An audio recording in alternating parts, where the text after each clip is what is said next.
Well, we keep trucking down, and we round that same corner, and there's a big rock dust cloud. And I don't know what it was that was in me in that moment, but I just jumped off the truck and ran down there. And there's this girl, and she took a nasty fall. And so I scooped her up, and I'm holding her in my arms, and I get her on the truck, and we make our way down to a hospital. And a doctor comes running out. He takes her out of my arms, and he disappears. And I knew it was like that moment where I was like, okay, yeah, this is what I'm going to do with my life. Jim Brewer. Jim Brewer. Jim Brewer. Jim Brewer.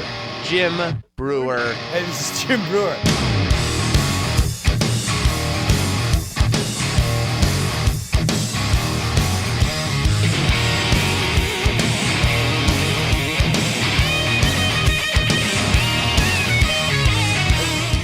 Science has failed the world. Woo! Spirit moves through all things, speed it moves through all things, speed it. God, what a great God! Why did they stop? Differences Damn of opinion, man. I know the drummer. I should get him on the show and pick his brain. That'd be rad. I've talked with the singer, when he went solo. It was so depressing and sad. Surge. So Serge, how's the new Not System of a Down album? Yeah, I mean, that also was like... I didn't know he was like classically trained. He's a classically trained singer, and they were doing that as a joke. The voice is la la la la la la la, and then it just stuck. Yeah, he did not want to say that. From what I understand, they're all friends, right? And they all grew up, and they all went through the same struggles. But he was in the class. He was not into hard rock and metal at all. He was a classical singer. So, just like you said, he would goof around. They're like, "Come on, man, this boom, ding, bing, ding, ding, ding. How do you own the world?" He'd be like, "I wanted to. I wanted to." He came up with that whole, and they were like, "Dude, this is great. Yeah. Yep. Sing like that." No, that's stupid. No, I'm telling you, try it. Sing like that. Which, by the way, my very first real TV show, the Uptown Comedy Club out of Harlem. If you look at those old tapes, Rob McNaughty, they used to have, that was the original place where they would do the snap, like your mother's so fat, she blah, blah, blah, and it'd all go crazy. It was so funny and entertaining. Rob McNaughty, white guy, incredible. He does incredible impressions. They wanted one of us white guys to do the snap contest. And I thought I could because I was street in Long Island, but my snaps are more like a story. And they're like, you can't, bro, you got to get right to it. You can't, you got to get right to it. I'd be like, you're so fat that when I first left this, dude, you're already too long. You're out. So they wrote jokes, and I'll never forget, Rob McNaughty did not want to be part of this whatsoever. And he looks like he's straight out of the mafia. And he came in one day, I swear to God, he came in, he's got a tea bag, and he's in his tea, and he's like, I can't really speak today because I got a gig tonight, and I got to protect my voice. And no one was really buying it. They're like, well, you got to tell the jokes anyway. And he sit there like this. He would go, the black guy would go up, and whoever it was, Maceo, whoever, like, hey, you're so stupid, XYZ. And Rob McKnight go like this. You're so fat. Your mother can't wear an X jacket because helicopters keep trying to land on the back of her. And we all went, oh my God, you got to do it as like that's the way. And he didn't believe us. He thought we were all messing with him. And then sure enough, he won like 7 straight weeks in a row. And the black people loved him. They loved him.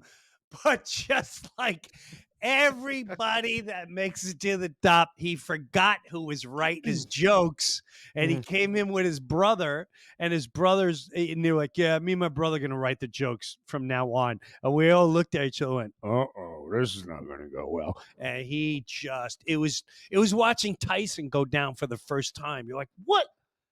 Did Tyson just get knocked out? Like, is this really happening? Yeah.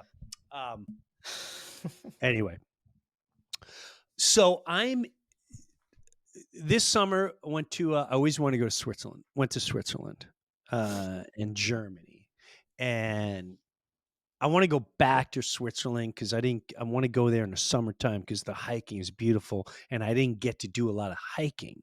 So and there were some rainy days. There was a lot of rainy days because it was the fall in October. And this one day, we're going now. I'm scared of heights. I'm petrified of heights. All right. So the group is like, oh, we're gonna go to this. I don't know what it was. It was waterfalls, and you walk along these. It's like I don't even know how to describe it. It's like a canyon type thing, and there's waterfalls, and you walk along the side of it, and they built a cliff, and when I first walked out, I kind of looking down like, oh, I am not going to enjoy this. So I was not 100% enjoying the scenery and everything. But my friend Dave, who was on here with Flat Earth Dave to debate with him, which was such a fun show. And we have to do that again. We have to have a whole bunch of guys and just debate. No yelling. Just let's hear what you got to say. So Dave, my friend Dave, talks to everyone. He's like my father-in-law. Where's Dave? Oh, he met new people everywhere. You go like, hey, these people are from Australia, and they knew the guy that used to have the crocodile guy, and they want to make us dinner. Like, how did you have that long of a conversation? So while I'm just trying to get out of there, because I like we're on the way back and we're on the way out, and I've had enough with the heights. Matter of fact, there's one section where you're hanging over like this cliffside, and they put up a net that you can jump on and climb and bounce along. And just seeing it, my back is against the wall, and my wife's going, come over here and film it. Like, no, I'm all right. I'm all right. Like, Jim, are you scared? No, I'm not scared. Why don't you say it a little louder, though? Why don't you say I'm scared? People love being pointed out when they're scared to death. So she did that to me on the thing too. What's that thing when you go up the ski mountain? The trombola, the gondola. The gondola. There's a gondola that goes up the side of this mountain where we were staying, and at first I'm going up and I'm like, oh boy, okay, I don't do good on these things. And my wife's going, oh, let's take a selfie. And I wouldn't get out. I was in the middle of the gondola. It was just us, and I was just sitting like this. Yeah. And she's going, come against the window. So now, how about we we'll do a selfie like this. And she goes, no, get up. And they're like, come on, Jim. And she goes, it's because he has control problems. I want to say, no, I'm scared of heights. You know this. Why are you doing this to me? I mean, I'm like this on the gondola. Anyway, the point is, I'm walking along this cliffside. I'm a little freaked out. And my friend Dave, I don't know how, this guy must have been wearing a shirt or something that Dave like finds something on clothing. He's like, oh, are you from there? Or whatever it is, he engages in conversation with who I'm going to have on right now. We met in Switzerland. So please welcome Mr. Mark Bennett. What's up, Mark? Hey, what's up, man? You're back in the States. Yeah, made it back. Made it back safe. Can you hear me all right? Really good. Really good. Like, how about now? So just so people kind of understand, so I assume the rest of your trip was great. You were dropping your son off at in-laws or your parents? And Our and in-laws met us in Switzerland, which yeah. I wish you had the opportunity to meet them. They're fantastic people. But yeah, they took our son up to Paris while my wife and I continued on down to Italy to celebrate our 20th wedding anniversary. So he flew back with the in-laws and we had a week together. Where'd you go in Italy? Because I'm going in May, and Oh, I know we have Tuscany, but I just don't know where else to go yet. yeah, man. We went to this place on Lake Como called Manarola. I heard that was sick. I'm telling you, man. Like I'm a small town Kentucky boy, you know, and so we get to this town in Manarola, and it just had the small town vibe, and it was phenomenal. Like everybody knew everybody. It's like the Cheers of Italy, and we went to the same restaurant the entire time that we were there, and met the family that ran the restaurant, and it was just incredible experience. A Is, lot of stairs, is it a lot of stairs? Is a it lot of stairs. it's not a big touristy spot? No, I would Bec- say in the busy season, like the throes Probably. of summer, it's probably jammed up. But while we were Sure. there, it was 90-year-old grandma walking down the street with her granddaughter.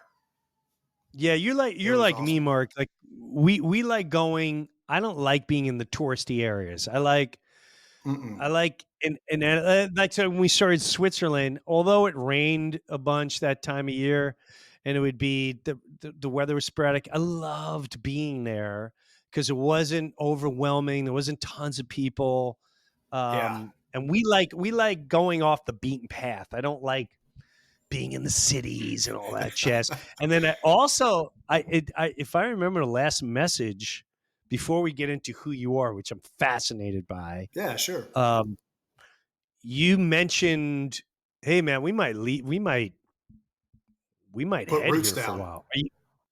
Are you really thinking about that? Dude, it's always on the table with me. Same. Uh, it's literally, we talked to it with our son before we split ways.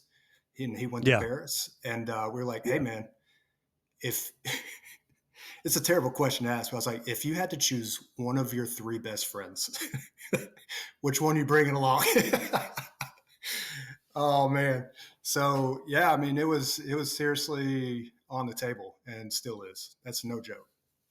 My wife brought up to me last night because I've been saying it for the last 5 years. Hey man, I want to keep my eye on another country. Where that is, I don't know, but I want one foot start heading in another country. And I really liked Switzerland. I did Yeah, like Germany, but I don't trust their leadership. I just don't trust their leadership. I vibe with that. Um, yeah, We there's spent some something I time in love. Berlin before we went to Switzerland. And yeah, I know. A lot of graffiti, Yeah, no, man. A lot of graffiti. lot of graffiti. Lot of graffiti. Shocking. I know. That's the one thing I couldn't get over is how much graffiti was everywhere. Even some of the nicest places, you would just see graffiti. Like Yeah, what unfortunately, man, it wasn't like cool graffiti. It was like I gave a No, rattle can to some random right. guy who's never sprayed anything in his life, and he just wrote his Yeah, name. right. It was no art. It was no art No art whatsoever. behind it. Yeah, heartbreaking. Yeah, it was almost like watching a 4-year-old trying to make portraits of. It was just horrifying. So, what is it that allows you? I remember you. Tell everyone what you tell everyone what you do for a living. Okay, so against my better judgment, I'm going to actually tell you what I do. So I'm a firefighter, and I also Okay. do rope rescue as well. And I Right. say that because, and my wife's going to kill me for telling you this, but normally I lead off when somebody asks me that question, what do you do? It kind of drives me crazy. And it's like my default answer is I'm a fry cook. And it's right. Right. So, Right. Right. Right. so Right. Yeah. my logic behind that is if you can treat a fry cook, someone who can do nothing for you with respect, then I want to hang out with you. Right. If you talk to me like a dog, then we're just not ever going to jive together. So, Right. so I know Right. that you, just in the time that we've interacted, I know that you're on the plus side of that spectrum. So I'm a firefighter and I do rope rescue. Yeah. Rope rescue. So the rope rescue in Kentucky. I remember, what part of Kentucky again? So central Kentucky, and the biggest rock formation, steep area in terms of hiking is the Red River Gorge, which I spent a lot of time there. Yeah. Yeah. Yeah. I remember we were camping and we went there when the kids were a little younger, because I love Kentucky. I don't know why I don't spend more time there, but my dad grew up in a very poor section of Kentucky. He grew up in Dayton, and he'd always go, "Not Ohio, Dayton, Kentucky, Dayton, Kentucky. not Ohio, Kentucky." And they actually Yeah. started building it up a couple of years ago. It was near Newport, Kentucky, which is right Yeah. across from Cincinnati. Yeah. But I'd always go to Kentucky and see my aunt and uncles. And were you born and raised there? Born and raised. So I was born in Russell County, and that is southern Kentucky, where Lake Cumberland is. So it's a Yeah. big hot spot for boats. So my family's originally from there, and my uncle, kind of a little bit of a fact, he was the longest running sheriff in Kentucky history down there. No kidding. Yeah, Larry Bennett, sheriff of Russell County, Kentucky. Larry Yeah, Bennett. It he's sounds an like a OG, movie, what you man. just said. Yeah, It sounds like you OG. just did the movie. Larry Bennett, the longest running sheriff in Kentucky. He'll hunt you down like a dog. You can run on for a long time. Sooner or later, Larry Bennett's going to cut you down. That's I right. love it. So, my nephew's a fireman down in Charleston. All my nephews, most of them are police officer, very blue collar family. So the part that really fascinated, besides a fireman, and this is another thing that people don't understand about firemen. A lot of times firemen spend going to something, like, it was really funny to hear my nephew one time. He goes, "Uncle Jim, you know what most of my time is spent? Climbing stairs because someone thinks there's a fire, when it's really just steam coming off to the top of the building." He goes, "But the problem is we got to keep all our gear on, and we got to walk up all 30 flights. We Yeah. can't use the elevators. We got to go up there, and we already know it's not a real fire, but we got to go all the way up there anyway. And my thighs are burning. They're screaming on fire. I've got all this stuff. I'm sweating my ass off." And there's also, just a little side note for people, a lot of times the firemen, people just think fire and the fire truck and all that.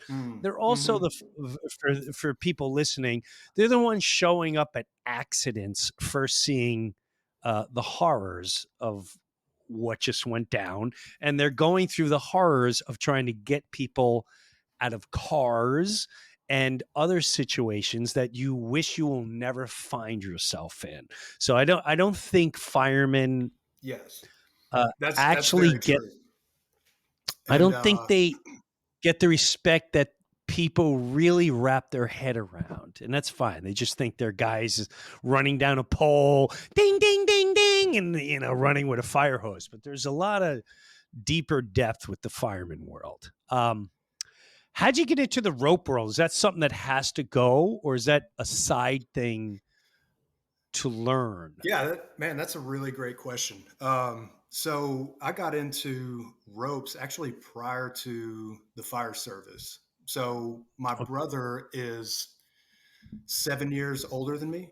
And so not only was I his punching bag growing up, I was also like his sidekick. So anytime that he would go to the gorge, I was glued to his hip.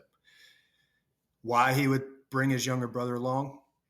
That's a great question, but I'm grateful for it. So we would go to the gorge, and I remember the first time I rappelled over a mountain, and it was at the gorge.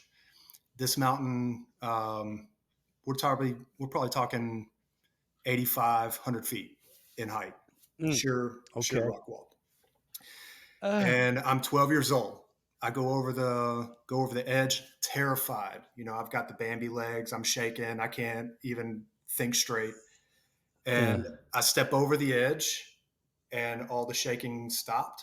And I was like, "This is my life now." I mean, just hooked. Really? I'm instantly hooked, terrified, and in love with it.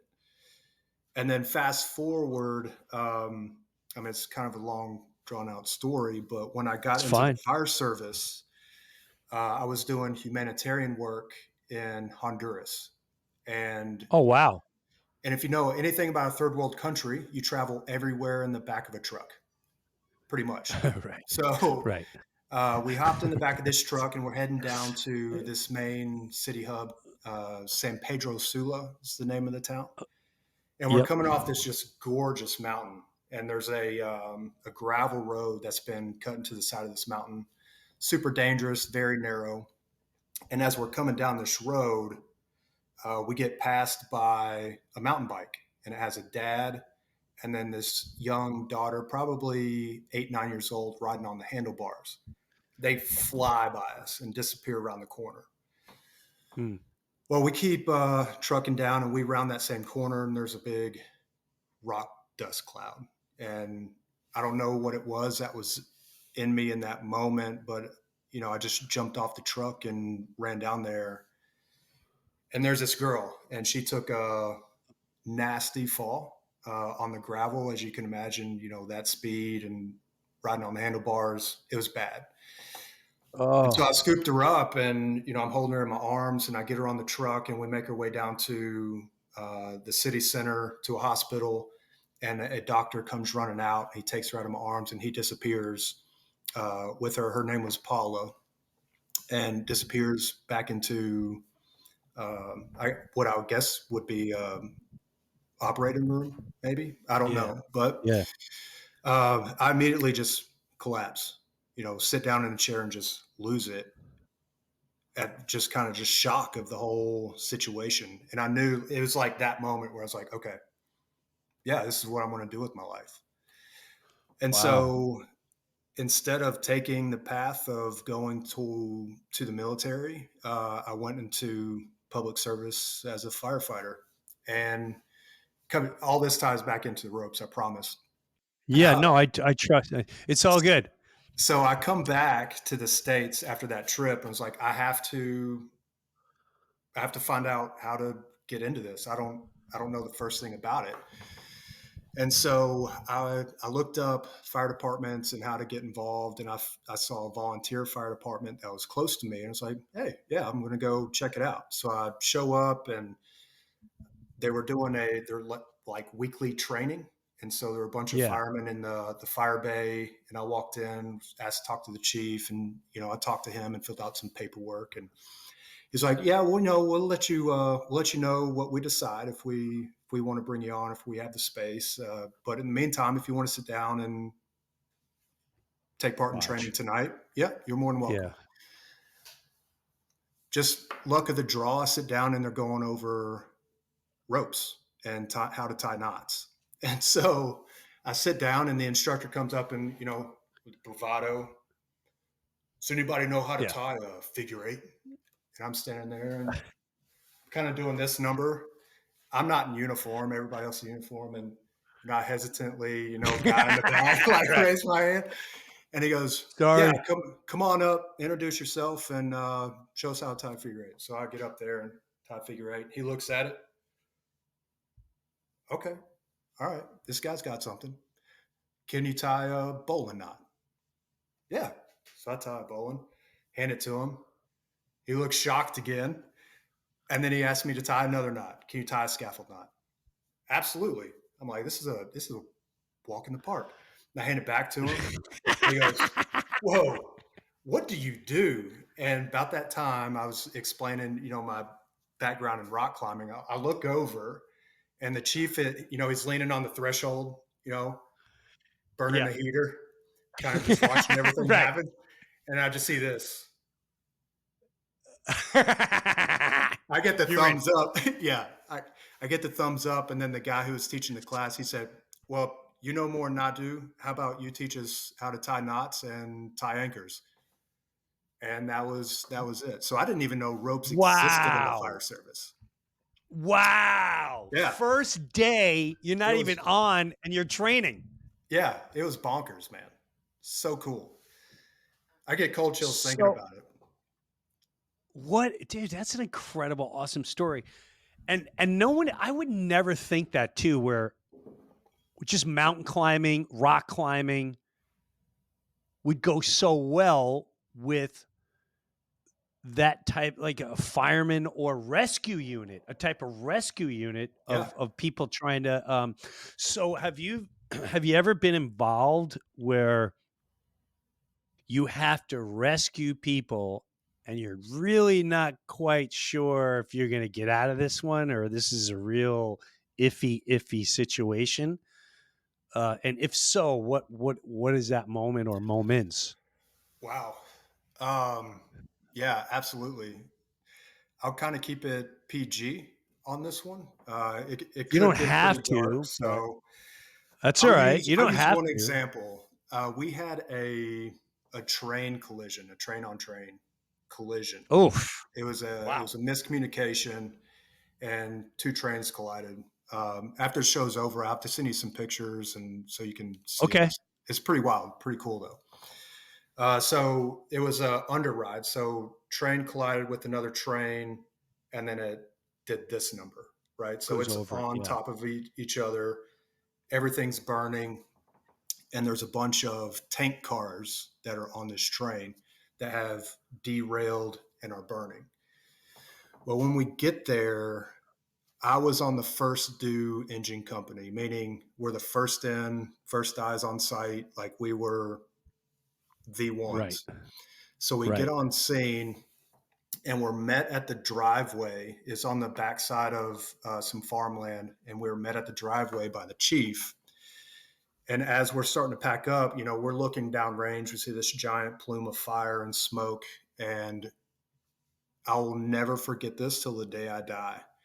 He comes up to my window, and I roll my window down, and he says, "Good luck," and then we Wow. go on. And it was in that. Let's see. Let me just try to think of how to articulate this. You're so overcome by fear, but you also know you have a job to do and nobody else is going to do it. Mm, And so you can either make the choice to freeze or be someone of action that can make a difference, whether right. you get hurt or not. So I will never forget packing up after he said, "Good luck." We're packing up. We have no idea what we're going into. And then just by the luck of the draw, my son was about 4 years old at the time. And he was obsessed. I'm talking obsessed with trains. And we would sit Huh. and we would watch train videos. Like they would put you to sleep. I'm telling you, man, if you fired up these videos. And we would watch train videos over and over and over. And just by proxy of just sitting there and watching these videos, I learned so much about a train that I never knew that this information would come in handy ever in my life. And Wow. so we get there, and on the train cars that were actively burning, there's these emergency buttons, emergency shutdown buttons. So these big diesel engines inside of a train power the electric generators that therefore move the train. I'm sure you Okay. already know all this since you are a train connoisseur yourself. I can just tell by the look on your face. So, like these emergency shutdown buttons, when we finally settle in and we're getting ready to put our plan of attack into motion, a major comes up and goes, "Does anybody know how these work?" And my officer at the time was talking, and I was like, "No, that, yes, he's kind of right, but the button's located here. It carries this much fuel, and it has two fuel tanks on this side and that side. There are electric generators. We can't spray this because we will get electrocuted. We can't do that until we shut it down." And the major, Mm. he's talking to my officer, and the major goes, "You're my recon." and then just goes back, and I'm just like, what did I put myself into? I didn't mean to do that. Right. Right. Whoa. Time out. Yeah. Time out. Time out. Whoa. Yeah.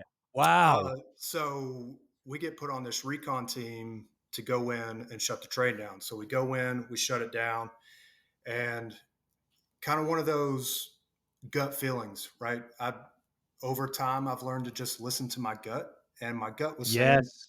get to the other side of this train car. And so I crawl up over this train car after it's been shut down and go over to the other side. And I take my torch and I shine it down the track, and I see a guy, and he's laying there alive, banged up.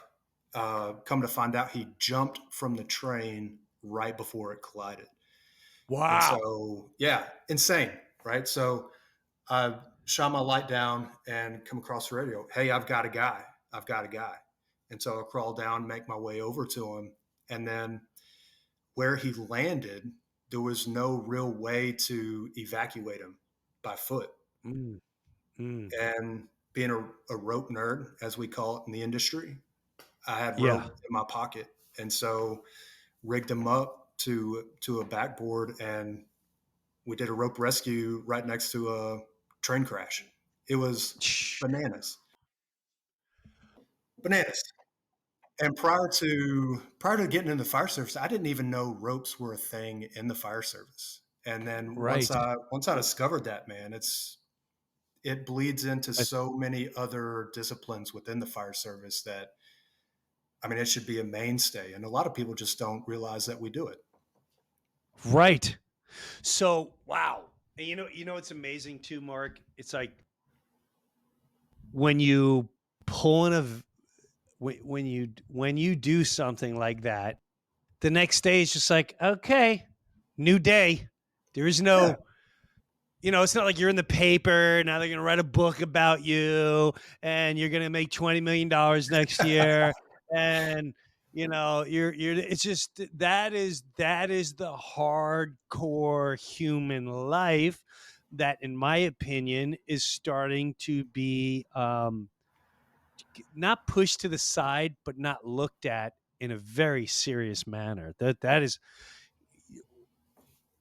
I'll say this: we do some very serious stuff, but the American fire service as a whole, I think, would agree in that we don't want books written about us, or we don't do it for the accolade. Like, I got into this job. Think about that story I told you just a minute ago about Paulo. Right. That's the reason why I got into it. And I'm just one of a million other firefighters in this country that probably share a similar story on how our path led us here. Yes. And it's because we want to, we sign up for it. And that's a powerful testament, just what you said, because I'm very close with, one in particular, firefighters. He's retired, a 9/11 guy, but you guys don't go in it to make the money. No, you're not walking away going, oh my God, I made 50 man, I got 3 houses on it. You're not going in it to get the headlines. You're going in it for the pure human spirit of saving that and healing, especially someone like you, Mark, which that's a whole different level of humanity for me. Hey guys, happy holidays. For this holiday season, we have some great deals on our merch for you. Everything is 50% to 60% off while supplies last. And with every single order, you get a free Jim Breuer 2024 tour laminate signed by me. Shop all these amazing deals at jimbreuer.com from November 27th through December 18th. Grab a t-shirt for your uncle, your sister, or maybe even your neighbor. So, quick question for you. What about the rope situation? Have you been in a situation where it's like you were the only one that could do it? Like we need Mark. No one else can. Was there anyone like ever stuck on a cliff or on a landslide or? that you had. You say that's like, yeah, last night. No. Is that every other Well, day, Jim? I'll give you a couple examples. Yeah. One of them was actually prior to me joining the fire service, and it just happened to be a right spot at the right time. There was a guy that the gorge has what's called false cliff edges. So it'll build up dirt and leaf debris, and then you get this false ledge that will collapse underneath your feet. Yes. Right. Well, there was a guy who had fallen through one of these false cliff edges and was stranded. And I just happened to be right place, right time, minimal equipment, and just executed a rope rescue right there. The team that came in, the search and rescue team that came in after us, because he made a phone call, already had the rope system set up for him. So they just descended my rope system and picked him off and brought him up. And that was before I had any really formal rescue training. And then we had let's see, this one was, question, do you have ADD? To have what? ADD. Meaning like ADHD, ADD type thing? Yeah. I think everyone does. Of course I do. I think so too. Okay. So I say that. I say that because I take notes, like meticulous notes. So this right here would be an example of like my field notebook. And so I keep, here's an example, right? So we had a structure fire on this day. I took all my notes and then I diagram it all out. Wow. Kind of weird, but no, I don't think that's weird. It works out. It's super cool to go back and look at this stuff. But we had a run. Let me look at the date on this one. It's like 6 weeks ago. And it was a motor vehicle accident. And where we're at, we do have a lot of steep embankments and rocky edges. We're probably talking at roadside about 50, 60 feet, right? So high enough to hurt you, and or kill you. So we had this vehicle accident, and then they traversed the ledge. And when we get there, we have a heavy rescue unit, which carries all the ropes. And I happen to be stationed. I happen to be riding that rig that day. Normally I'm on engine 8, which is housed at the same firehouse as rescue 1. So I'm riding on the rescue this day, and we get there, and going into your question, have you ever been like the guy? Well, they couldn't access the victim. And so I became the guy. You know, it's just a matter of, I walked up to incident command. I said, I can set you up a rope system. We can haul them out, whatever you need. Let me know, give me the word. I'll have it set up in less than 5 minutes. He goes, wow, the word, take over. So get all the kid off the rig. Yeah, straight to work. And it's, you know, you train on it. We train on it. I've got a whole team of guys that we train on it over and over and over again. Right. So when it comes down to doing a task like this, it's just a matter of, let me get the kit, let me get the work, stay out of my way, I'll make it happen. And so we set up a 2-rope system for a descent, lowered rescuers down with medical equipment, and a Stokes basket, which is what we put the victim in. And they made patient access. We sent down extrication tools on rope. They popped the doors, got victims out, and then we hauled them back up on that same system. So, yeah, to answer your question, yeah, I've been the guy. It's what I sign up for, man. Now, you know? It doesn't even like you're young, no? 30s? Late 30s? I'm 40. 40? Maybe? I just turned 40 You're in 40. May. Yeah. You just turned 40 in May. And and your wife, you guys just celebrated your 20th. God, so you know what's incredible too is I listened to this story. There doesn't seem like a lot of egos in that world. Now I'm sure there's egos, you know, but like in those situations, the movies will always have someone going, no, hold on a minute. I'm the one that really knows what's right. And I'm the one in charge. It doesn't seem like that ever. It seems to be much of an issue when things are intense. Everyone, like just that story just now where you said the head guy turned to you, he's like, the word. He doesn't even care that he may have a higher rank or whatever. I don't care. We got to save this human being. You're capable. Go right now. Whatever you say, Absolutely. you're in command. Knock it out. And that's just such a powerful testament. God, I love these stories. Yeah, I mean, you'll see egos. They'll flare up, after a run because we debrief. Sure. We debrief runs, Sure. and some people get their toes stepped on, like, oh, my feelings. But for the most part, everybody's on the same page. We're all there to do the same job, and at the end of the day, if we prevent the loss of life or property, then we've done a good job, no matter who takes the reins. So it's a pretty special environment. Do you see yourself staying there potentially for let's just say, you know what, things are weird in America. We're looking other places to live. You know what? I think I remember you saying you're doing. Oh, I remember this. Your wife and your wife was like, "No, I'm coming this time." You've been outside of America in competitions. Yes, sir. Right? Now, is that your whole department or someone just you? Do they send departments or is that an individual thing? And what is that competition? Man, okay.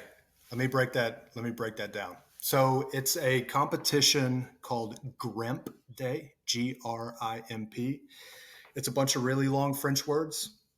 That means technical rescue specialist in a sense. Okay. So Grimp. Okay.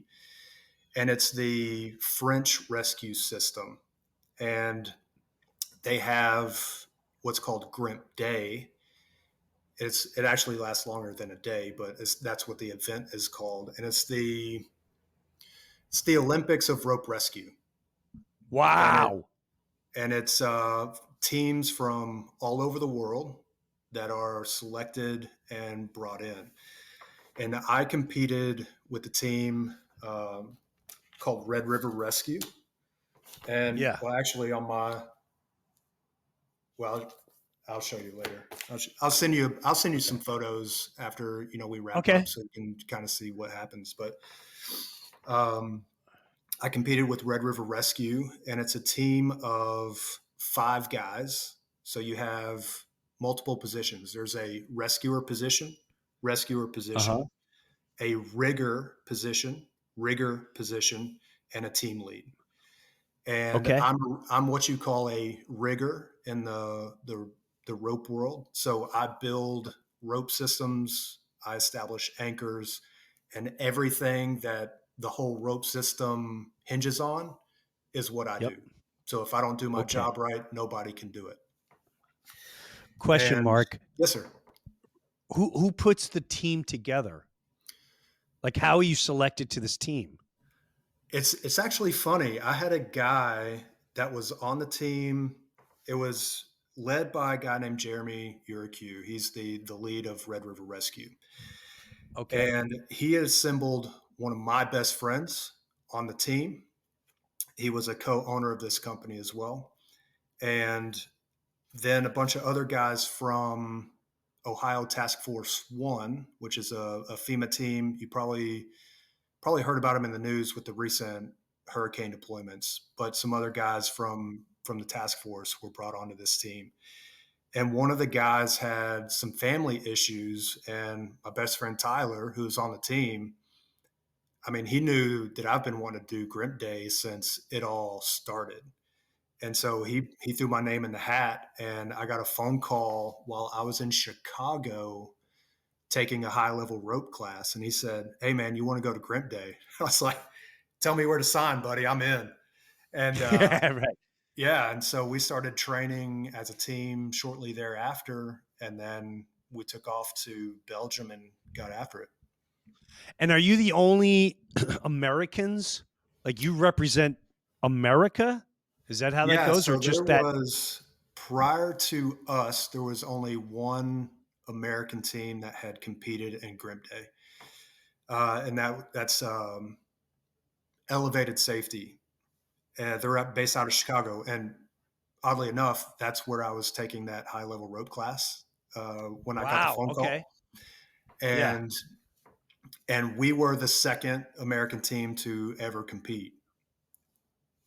So Wow. yeah, I mean, Okay. it's super So, cool. And now kind of and how'd social it media go? is, we did great. We didn't come in last, Oh, that's all that matters, which right? was the goal. No, we won the, I guess the competition favorite team, like the team, they call it the Team Spirit Award, but it's Okay. like, it's Okay. voted on, and we were the clear winners of the favorite team in competition. So we brought a lot of good ideas to the table, because our rope rescue system is so much different than the European rescue system. And so with all of our backgrounds in rope, I come from mountaineering, rock climbing, and fire service ropes. In Europe, they have different standards that they have to follow, different laws that they have to follow for all of their rope rescue and their rope access. And so Yeah. we do a lot of blending of skills and methods, and we brought them with us. So kind of opened a lot of eyes while we were there. That must be, in my head, I see that as one of the coolest hangouts of hearing stories. If you're hanging Dude, out with like yeah. this group from wherever, where there are particular groups like, oh, Jim, you had to hear these guys from XYZ. They were maniacs, but they knew how to fling off a tree or whatever. That Yes. must be such a cool event. Oh, Besides it's the fantastic. competition. So there was Who were you most impressed by? Yeah. there's a Polish team called Go Ropes. Unbelievable. I And gotta look into all this. I'm gonna look into all this. And I can get you info, contacts, whatever. I'll get you all kinds of people to talk to. I want to go this thing. Go ahead. Yeah, and it's actually free for the public to view. Oh, that's cool. Okay. Yeah, pretty rad. So there's a team. Their main guy, his name's Lucas, and the first day we get there, we're like lost little puppies. You know, we're in Belgium. We don't speak French. We don't speak German. Like, probably about as cliche American as you can get. Like, hey man, let me get a beer and a hot dog and call it good. So Right. we get there and we drop all of our kit off, and we're trying to get it organized for the next day's competition. So like making sure that, Jim, do you have all your carabiners? Yes, I do. Mark, do you have all your carabiners? Yes, I do. Basically that kind of like breaking down our kit and putting it all together. Yeah. And this guy comes around the corner. He goes, "You from America?" I'm like, yeah. He goes, you drink with me. We're like, Yeah. no, what are you talking about? He said, "I'll be right back." And so he walks away. Hold on. He walks away and he comes back with this. He comes back with this. Oh no. Oh God. First of all, there's a bison on it. It's already frightening. Yeah. It's a big leader of something. Yeah. And it has it did have a blade of bison grass inside of it. And it's basically lemongrass. Oh God. It's vodka. So he comes Oh up. God. He shows up with a bottle of this and a bottle of apple juice. He said, "We drink." God.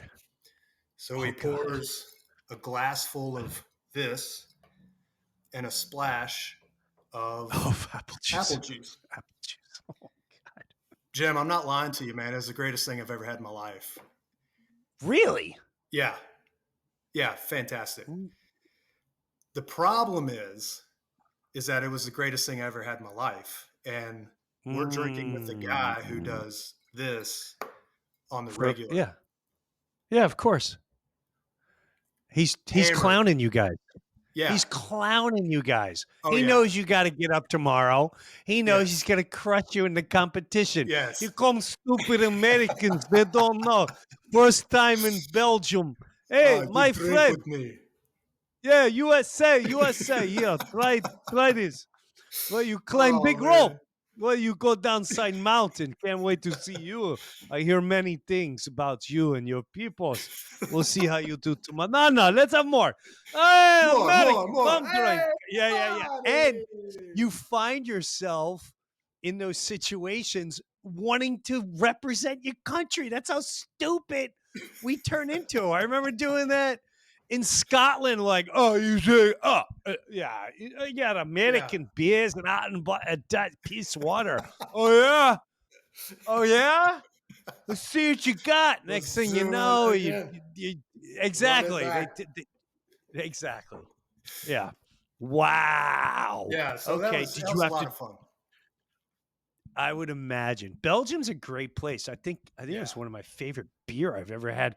I love how everyone rides their bikes too. Everyone's riding their bicycles. Yes. I love it. Right? I love it too. For it.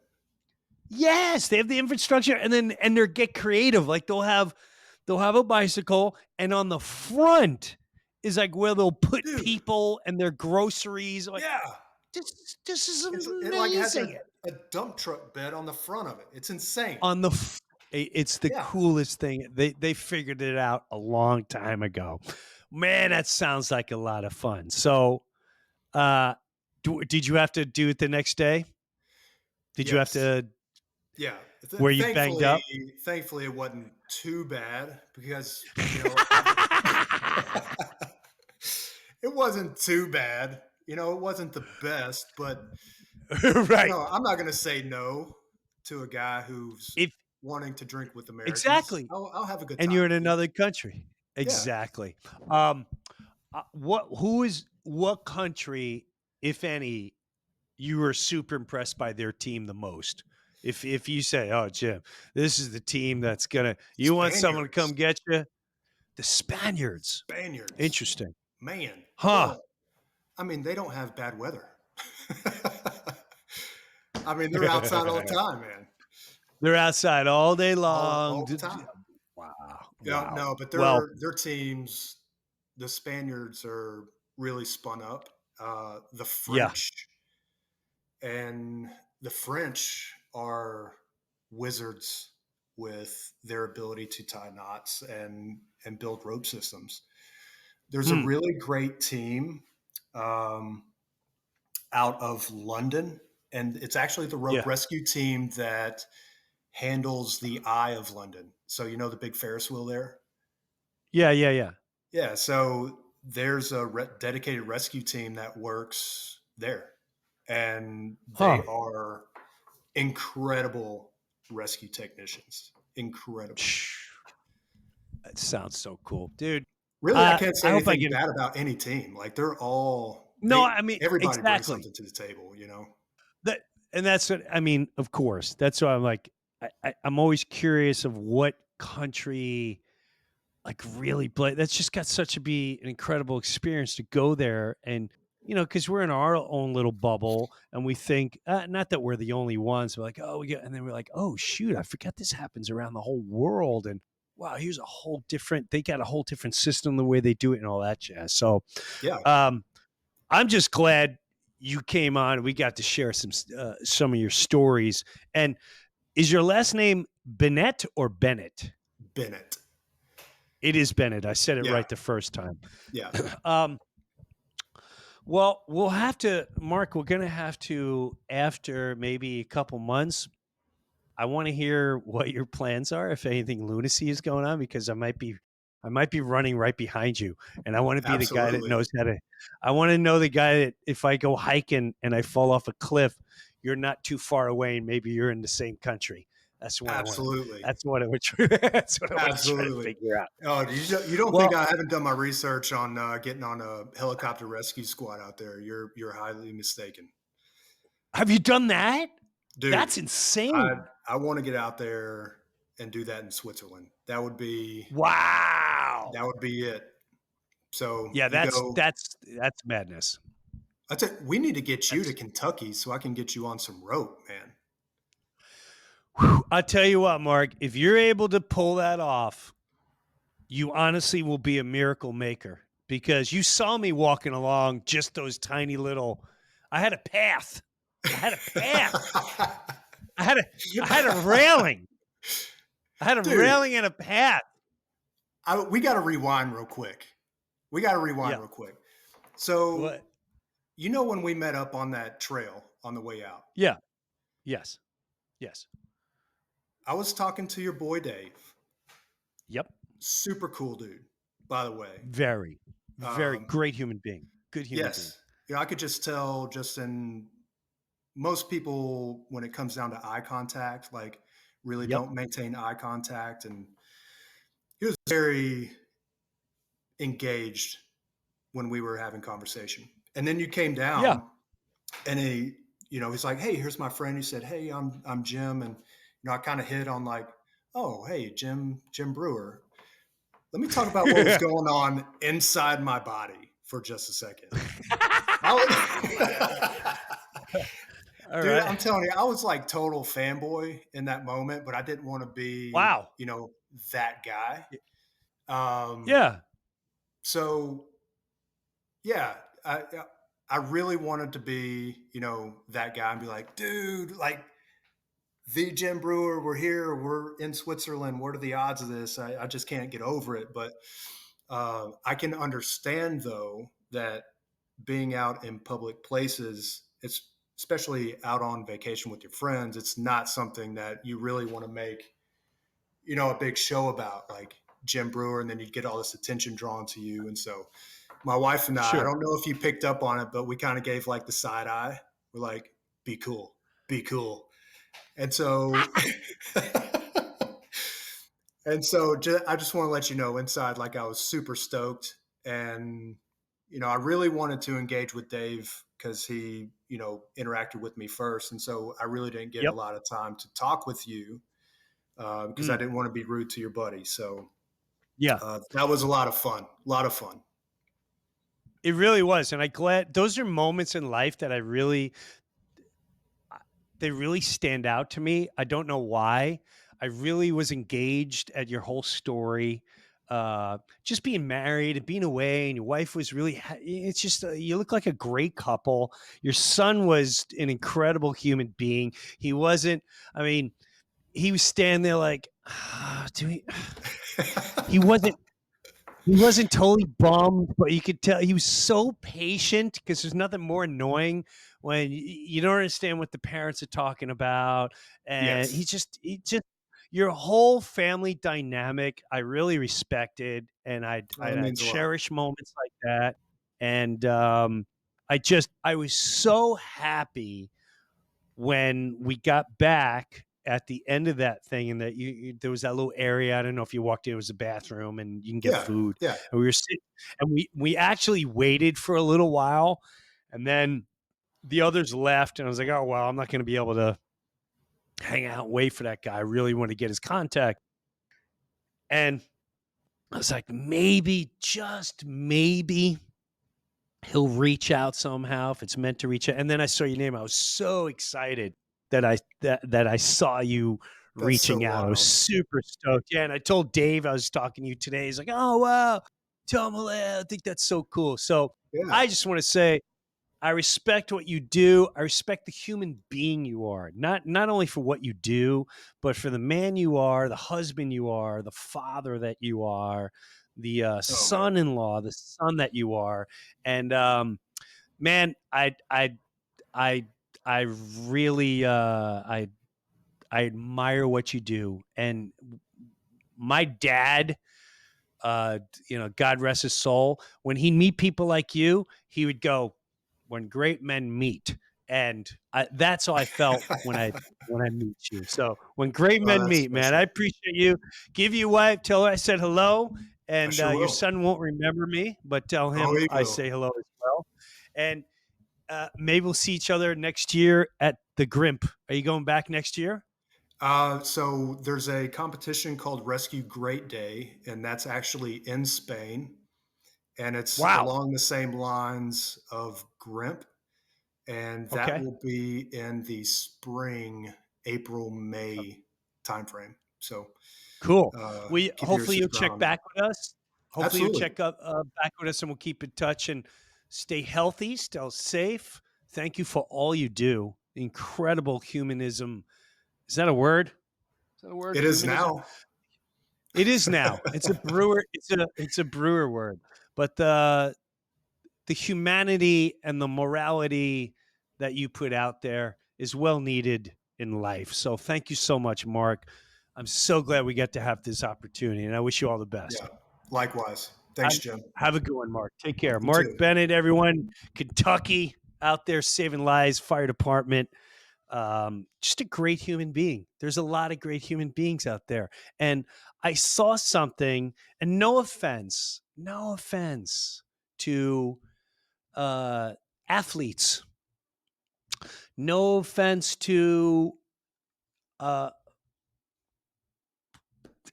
anyone out there that we idolize for whatever reason, whether it's vanity reason or a pop star or an actor or a musician. It's great that they touch our souls, but the Mark Bennetts of the world are the real deep human necessities of this world that look after our lives in a way you can never imagine. And those are little things like your local fire department. Go there and drop something off once in a while. Go. I don't know. See what they're into. See if they're send them a bunch of, I don't know, burgers from somewhere, or like your favorite Italian food, a couple pieces, whatever it is, or little notes. Thank you for all you do. They do it because they love it. They do it because they love it. And you can't write that. You can't teach that. You can't teach that. And again, politics, government, all that. It's each other that's going to help each other out. It's the Mark Bennetts that's going to show up to save your kid, to save your wife, to save your father, to save your friend, or to save a stranger. And it doesn't matter how much money you make, doesn't matter what you do for a living, what kind of ego you have, or vanity situation you're in. None of that matters when the Mark Bennetts show up. So hats off to the people like Mark Bennett and all of them. My nephew, all my nephews, all of them, police department, fire department, all of them. They don't want the limelight, but the respect of human effort that they consistently put out there, while we, cherish the big home run hitter or the big Super Bowl game or the pop star who shakes her ass and gives soft pornography in front of the world, and we run into thousands. And if they say this, we go, yay, just because they shake their ass and they sing a song. Well, it'd be nice if we start recognizing true human spirit, like your local fire department, your local police department, your local rescue unit, and your local Mark Bennetts. Welcome to Breuniverse. We'll see you next week. Such a pleasure to talk with that guy. I wish you all the best. Have a good one. See you next week on the Breuniverse. Take a look around and what do you see? Mark the date down tonight, we're making history. Hey, this is Jim Breuer, and I got my own Patreon page, and hopefully you'll check it out. Live comedy concert streamed once a month. Early access to the Breuniverse podcast every single week, and have bonus footage and bonus segments. I promise you I'm not going to let you down. Go check out my official Jim Breuer Patreon page, and I'll see you there.